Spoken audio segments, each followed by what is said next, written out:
George Bernard Shaw disse uma vez, abre aspas, eu sou ateu e agradeço a Deus por isso. Fecha aspas. Bernard Shaw também disse, abre aspas, a Bíblia é o livro mais perigoso da história, mantenha-o trancado, longe de seus filhos e jogue a chave fora. Fecha aspas. Shaw, no outono de 1882, assistiu uma palestra sobre a nacionalização das terras proferida por Henry George em Londres. Após a palestra terminar, Shaw escreveu, abre aspas, isso me ocorreu, que o conflito entre religião e ciência, a derrubada da Bíblia, a educação superior das mulheres, Mill Liberty e todo o resto da tempestade que assolou Darwin, Tyndall, Huxley, Spencer e o resto, em que eu tinha me criado intelectualmente, era um mero negócio de classe média. A importância da base econômica me ocorreu. Fecha aspas. Ele leu o livro, Progress and Poverty, de Henry George. Então, alguém lhe sugeriu que lesse o livro, O Capital, de Karl Marx. Shaw iria comentar sobre Marx, abre aspas, Karl Marx fez de mim um homem. Fecha aspas. A partir daí, Shaw tornou-se socialista, falando no Hyde Park, nas esquinas e salões. Irá fundar a Sociedade Fabiana junto com Sidney Webb, um estatístico socialista. Os socialistas fabianos continuavam a tratar Marx com respeito, mas a crítica educada e razoável a que o submeteram destinava-se a desacreditar alguns de seus principais pressupostos. Marx havia afirmado que o valor das mercadorias derivava do trabalho destinado a produzi-las, já os fabianos elaboraram uma contra-teoria que fazia depender o valor da demanda, mudou a ênfase da classe trabalhadora para o consumidor. Eles também repudiaram a guerra de classes, mostrando que ela jamais ocorreria. Ele disse uma vez, abre aspas, o socialismo é o mesmo que comunismo, só que melhor inglês. Fecha aspas. Shaw também confessou que era comunista, dizendo, abre aspas, sou um comunista, mas não um membro do Partido Comunista. Stalin é um fabiano de primeira qualidade. Eu sou um dos fundadores do fabianismo, e assim sou muito amigo da Rússia soviética. Fecha aspas. Shaw chegou a conhecer Joseph Stalin. Ele visitou a União Soviética em 1931. Shaw considerava que o auge da civilização havia sido alcançado pela União Soviética, chegando a chamar de, abre aspas, Terra da Esperança. Fecha aspas. Shaw descreveu os gulags como destinos de férias populares alegando, abre aspas, pelo que entendi, eles podem ficar lá o tempo que quiserem. Fecha aspas. Shaw irá apoiar Benito Mussolini e Adolf Hitler alegando, abre aspas, eles estão tentando alcançar algo e estão adotando métodos pelos quais algo pode ser alcançado. Fecha aspas. Shaw também escreveu, abre aspas, Mussolini, Kemal, Pilsudski, Hitler e o resto podem depender de mim para julgá-los por sua capacidade de entregar as mercadorias e não por noções confortáveis de liberdade. Fecha aspas. Shaw era amigo de Hilary Belloc e Gilbert Keith Chesterton, que foi membro da Sociedade Fabiana, que iriam propor o distributismo como uma terceira via entre capitalismo e socialismo. Assim como Shaw, também Belloc e Chesterton irão apoiar o fascismo na Itália. Shaw foi numa reunião da Liga Distributista como convidado de honra. Nessa reunião, os leitores regulares do jornal, GKS Weekly, fundado por Chesterton em 1925, que estavam lá presentes, irão aplaudir de pé. Shaw será apresentado ao padre, Vincent McNabb, que o convidou para essa reunião, e ao advogado, Richard O. Sullivan, que era presidente da Liga Distributista. O padre McNabb continuou então o seu discurso interrompido. Ao ser convidado a dar suas opiniões sobre o discurso que Vincent McNabb terminou, Shaw disse que estava inteiramente de acordo com o que McNabb havia dito, propondo até esperar que alguém discordasse para poder limpar o chão com quem o objetasse. Ao ser convidado pelo presidente da Liga Distributista a se juntar à Liga, Shaw retrucou que era seu pai, alegando que foi o primeiro a propor o distributismo como solução do problema social, e que o distributismo era uma palavra muito melhor do que socialismo. Em 24 de janeiro de 1927, Shaw irá publicar um artigo no jornal The Daily News onde ele escreveu, abre aspas, a confiança clara, consciente e franca com que o Sr. Mussolini se apresenta, sem dúvida, faz um contraste engraçado com as ilusões e com a humildade zombeteira com que o censuremos por fazer na Itália o que nunca hesitamos em fazer na Inglaterra e na Irlanda diante de muito menos provocações do que teve de enfrentar. Alguém poderia acreditar que nossos ministérios de oligarcas nunca suspenderam um habeas corpus, ou suprimiu um jornal, ou perseguiu um oponente. Parece que o oligarca britânico pode roubar um cavalo, enquanto o ditador italiano não pode guardar sua própria cerca.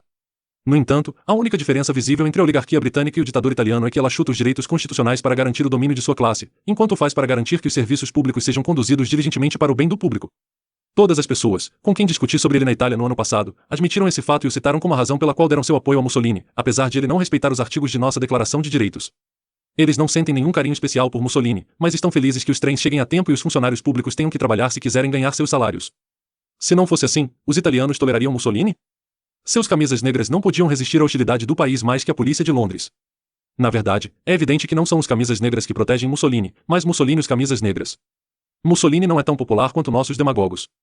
Não é porque as pessoas têm medo. Mas eles o consideram indispensável, e isso deve significar que o consideram útil. Eles estão tão cansados da indisciplina, confusão e paralisia parlamentar que sentem e pensam que Mussolini é o tirano necessário. Isso pelo menos o que impressionou minhas observações superficiais como turista. Os italianos poderão se cansar dele e voltar ao parlamentarismo, ou Mussolini morrerá no curso natural dos acontecimentos, como Cromwell morreu, deixando-os retroceder como fizemos depois de Cromwell. Mas, enquanto isso, lembremos-nos de que não ajudava a ser rude com Cromwell enquanto ele durasse, e como nós também obviamente temos medo do Sr. Mussolini, faríamos melhor tratá-lo com respeito e respeito, tanto pela boa política quanto pela boa educação. Fecha aspas. Shaw responde a Friedrich Adler, no jornal Manchester Guardian, de 13 de outubro de 1927, escrevendo, abre aspas, você não pode se livrar de Mussolini simplesmente repetindo em tom de indignação virtuosa o fato, que ele reconhece ou mesmo se vangloria, de que deve seu poder a um golpe de Estado. A começar por Augusto, que fundou o Império Romano e se tornou imperador através de um golpe de Estado, que começou com o assassinato de César, até Lenin que se tornou ditador da Rússia derrubando violentamente a democracia de Kerensky que teve que empregar as desagradáveis operações da Checa, foram dezenas de grandes usurpações realizadas por meio de golpes. E cada um desses golpes foi um caso imundo, no qual homens honestos e leais foram esmagados por testemunhas de perjúrio e magistrados servis, ou foram espancados, torturados e mortos por gangues de patifes infernais. Algumas das coisas que Mussolini fez, e outras que ele ameaça fazer, vão mais longe na direção do socialismo do que o Partido Trabalhista Britânico ousaria fazer se chegasse ao poder. Essas obras, mais cedo ou mais tarde, levarão Mussolini a um sério conflito com o capitalismo, e certamente não é da minha conta nem de um socialista enfraquecê-lo em antecipação a esse conflito. Enquanto ele puder dizer, em aqui estou e permaneço, e o povo dirá, em assim seja, vivo Dulce, devemos aceitar a situação. E faríamos bem em aceitá-la, com boa graça. Em meu artigo de 24 de janeiro no Daily News, pedi bom senso e boas maneiras ao lidar com um estadista estrangeiro que havia estabelecido uma ditadura em um grande estado moderno sem ser assistido por um único privilégio social, oficial ou acadêmico, depois de marchar sobre Roma com uma comitiva de camisas negras que um único regimento bem disciplinado sob as ordens de um governo competente poderia ter vencido a qualquer momento. Dizer que esse sucesso extraordinário foi alcançado matando um único deputado hostil e administrando óleo de rícino aos seguidores desse deputado é simplesmente infantil. Depois da guerra o governo da Itália estava tão fraco que sindicalistas tolos estavam tomando fábricas, e os devotos fanáticos daquela curiosa tentativa de uma nova igreja católica chamada Terceira Internacional pregavam um golpe de Estado e uma cruzada em todas as direções, imaginando que esse tipo de coisa era socialismo e comunismo. Mussolini, sem o prestígio de Napoleão, fez pela Itália o que Napoleão havia feito pela França. Matteotti deve ser lido apenas no lugar do Duque de Enghien. Devemos dar-lhe crédito pelo trabalho que fez, admitir que foi necessário e reconhecer que os nossos pretensos socialistas, sindicalistas, comunistas, anarquistas, etc., se mostraram incapazes não só de fazer um trabalho desse tipo, mas mesmo para entendê-lo? Ou devemos continuar a reclamar que o assassinato da liberdade de Matteotti atropela a Itália? Fecha aspas. Após ser respondido por Gaetano Salvemini, no Manchester Guardian, em 19 de outubro de 1927, abre aspas, George Bernard Shaw, depois de ter golpeado com sua implacável sátira todas as instituições sociais, políticas e religiosas e todos os cânones morais e intelectuais de nosso tempo, finalmente encontrou no fascismo seu ideal de vida. Mussolini é o homem a quem seu espírito rebelde se rende. Caterina foi domada por seu Petrúcio. Shaw se recusa a perder tempo discutindo os métodos pelos quais o fascismo conquistou e manteve o poder. Um pouco tarde na vida, ele aprendeu a sabedoria. Como homem de bom senso, ele se curva diante do fato consumado.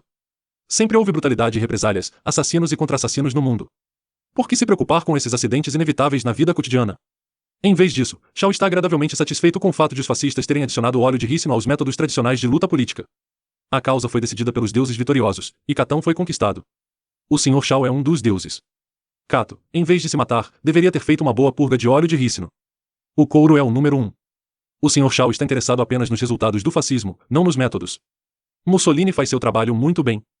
E isto é suficiente. O que o Sr. Shaw sabe sobre os negócios de Mussolini? Por exemplo, ele escreve que Mussolini estabeleceu a ditadura sem a ajuda de nenhum privilégio social, acadêmico ou oficial. A verdade é que Mussolini foi ajudado na Guerra Civil a 1921-2022 pelo dinheiro de banqueiros, grandes industriais e agrários. As camisas pretas de Mussolini foram abastecidas com fuzis, bombas, metralhadoras e caminhões pelas autoridades militares. E a impunidade lhes foi garantida pelos juízes e pela polícia. Em vez disso, seus oponentes eram desarmados e severamente punidos se tentassem resistir. Tudo isso é desconhecido para o Sr. Shaw. Ele acredita que os inimigos de Mussolini tiveram tantas boas chances quanto ele. Sr. Shaw escreve, em dizer-nos que esse sucesso foi produzido matando um deputado e administrando um pouco de óleo de rícino aos seus seguidores é simplesmente infantil. Os fascistas mataram não um, mas 3 deputados, de Wagner, Matteotti e Amêndola, espancaram, maltrataram, feriram, deportaram e forçaram a fugir da Itália mais de 50 deputados, invadiram, devastaram e saquearam centenas de gráficas e redações de jornais, cooperativas, clubes e casas particulares, mataram milhares de pessoas. Os amigos fascistas do Sr. Shaw não informaram sobre esses assuntos. Fecha aspas. Shaw responde Salvemini, abre aspas. Porque, ele exigiu, Mussolini foi capaz de comandar o apoio dos oficiais do exército e capitalistas em vez dos senhores Salvemini, Giolitti, Turati, Matteotti e seus amigos, apesar do fato de que ele estava mais longe à esquerda em suas opiniões políticas do que qualquer um deles? A resposta, ao que me parece, é que ele combinou com opiniões extremas o conhecimento de que o primeiro dever de qualquer governo, não importa quais sejam suas opiniões, é continuar e fazer seus cidadãos continuarem, com liberdade ou sem liberdade, democracia ou não democracia, socialismo ou não socialismo, capitalismo ou não capitalismo. Até que Salvemini e seus amigos convençam a Itália de que eles entendem essa necessidade tão bem quanto Mussolini, eles nunca vão se livrar da situação. Insultar com ele como Shelley repreendeu Castlereagh e Eldon, Marx contra Napoleão III e Thiers, Kautsky contra Lenin, é representar o papel divertido, mas inglório, de Thersites. Fecha aspas. Shaw, em seus artigos no jornal Manchester Guardian e na revista The Nation, alegava que Mussolini salvou a Itália da anarquia no pós-guerra e curou sua economia. Em um cinejornal de 1931, Shaw declarou, abre aspas, todos devem conhecer ao menos meia dúzia de pessoas, que não têm utilidade nesse mundo, que são mais um problema do que aquilo que valem. Apenas coloque-os lá e diga, em senhor ou senhora, você será gentil o suficiente para justificar sua existência. Se não pode justificar sua existência, se não está produzindo tanto quanto consome, ou de preferência mais, então não podemos usar a grande organização da sociedade para mantê-lo vivo, porque sua vida não nos beneficia, nem pode ser muito útil a você mesmo. Fecha aspas. Numa palestra sua em 1933, Shaw chamou Hitler de, abre aspas, um homem muito notável, muito capaz. Fecha aspas. No jornal Listener, em 7 de fevereiro de 1934, Shaw escreveu, abre aspas, eu apelo aos químicos para que descubram um gás humano que mate instantaneamente sem dor. Mortal em todo sentido, mas humano, não cruel. Fecha aspas. Mesmo após a Segunda Guerra Mundial terminar, Shaw, em 1948, argumentou que um número considerável de pessoas nunca seguirá a linha, e portanto, não tem utilidade para o resto da sociedade. Por isso, ele faz uma pergunta retórica, abre aspas, os ingovernáveis, os ferozes, os sem consciência, os idiotas, os míopes idiotas egocêntricos, e eles, fecha aspas, a qual ele responde, abre aspas, não os castigue. Mate, mate, mate, mate, mate eles. Fecha aspas. Passados 10 anos, os químicos atendendo ao apelo de Shaw, descobriram o Zyklon B, que será usado pelos nazistas no Holocausto. Adolf Eichmann, que anteviu sua aplicação prática, testemunhou mais tarde que os prisioneiros do campo de concentração de Auschwitz morreram sem dor, inclusive, Eichmann chamava o Zyklon B de gás humano. Shaw escreverá artigos críticos contra a Liga das Nações, Inglaterra e França por fazerem sanções contra a Itália pela guerra contra a Etiópia.